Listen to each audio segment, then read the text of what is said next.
Lendo as cartas de Paulo. Hoje nós iremos continuar lendo o capítulo 4 da Epístola de Paulo aos Gálatas. E o texto, o conteúdo, a narrativa é a mesma do capítulo 3. Paulo ainda está advertindo, chamando atenção aos irmãos que estão na Galácia, aos que estão naquela igreja precisando ouvir qual a diferença da lei para a diferença da graça. O que salva é cumprir a lei ou estar vivendo pela fé, a fé em Jesus Cristo, acreditando em Jesus Cristo e na sua obra.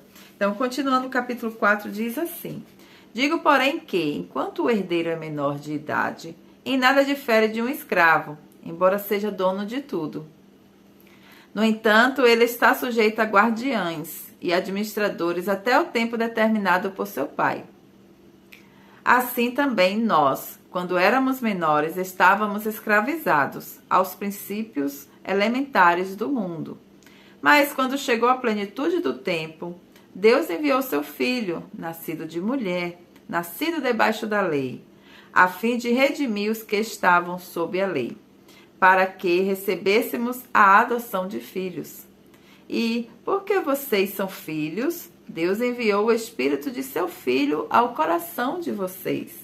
E ele clama, Abba, Pai.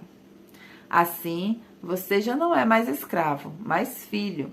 E por ser filho, Deus também o tornou herdeiro. Antes, quando vocês não conheciam a Deus, eram escravos daqueles que, por natureza, não são deuses. Mas agora, conhecendo a Deus, ou melhor, sendo por Ele conhecidos, como é que estão voltando àqueles mesmos princípios elementares, fracos e sem poder. Querem ser escravizados por eles outra vez? Vocês estão observando dias especiais, meses, ocasiões específicas e anos. Temo que os meus esforços por vocês tenham sido inúteis. Eu lhes suplico, irmãos, que se tornem como eu, pois eu me tornei como vocês. Em nada vocês me ofenderam. Como sabem, foi por causa de uma doença que lhes preguei o Evangelho pela primeira vez. Embora a minha doença lhes tenha sido uma provação, vocês não me trataram com desprezo ou desdém. Ao contrário, receberam-me como se eu fosse um anjo de Deus, como o próprio Cristo Jesus. O que aconteceu com a alegria de vocês?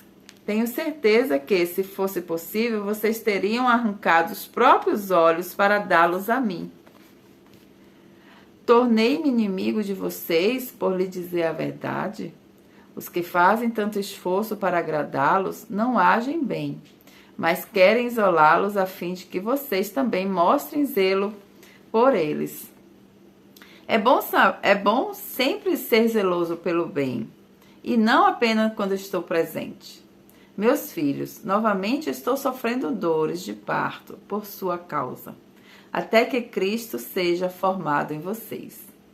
Eu gostaria de estar com vocês agora e mudar o meu tom de voz, pois estou perplexo quanto a vocês.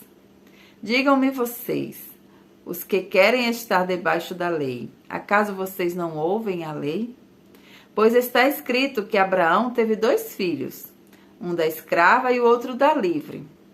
O filho da escrava nasceu de modo natural, mas o filho da livre nasceu mediante promessa.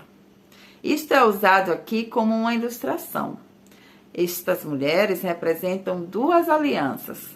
Uma aliança procede do Monte Sinai e gera filhos para a escravidão. Esta é Agar.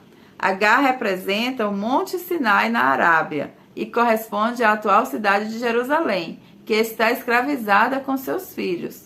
Mas a Jerusalém do Alto é livre e é a nossa mãe, pois está escrito: regozije-se, ó estéril, você que nunca teve um filho, grite de alegria, você que nunca esteve em trabalho de parto, porque mais são os filhos da mulher abandonada do que os daquela que tem marido.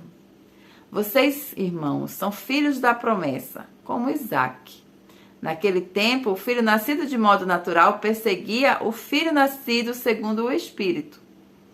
O mesmo acontece agora, mas o que diz a Escritura? Mande embora a escrava e o seu filho, porque o filho da escrava jamais será herdeiro com o filho da livre. Portanto, irmãos, não somos filhos da escrava, mas da livre. Lemos aqui o capítulo 4 dessa carta, dessa epístola que Paulo escreveu aos Gálatas. Logo mais estaremos continuando lendo o capítulo 5 e o capítulo 6. Que Deus possa estar nos abençoando nessa meditação da palavra de Deus, gerando fé em nossos corações.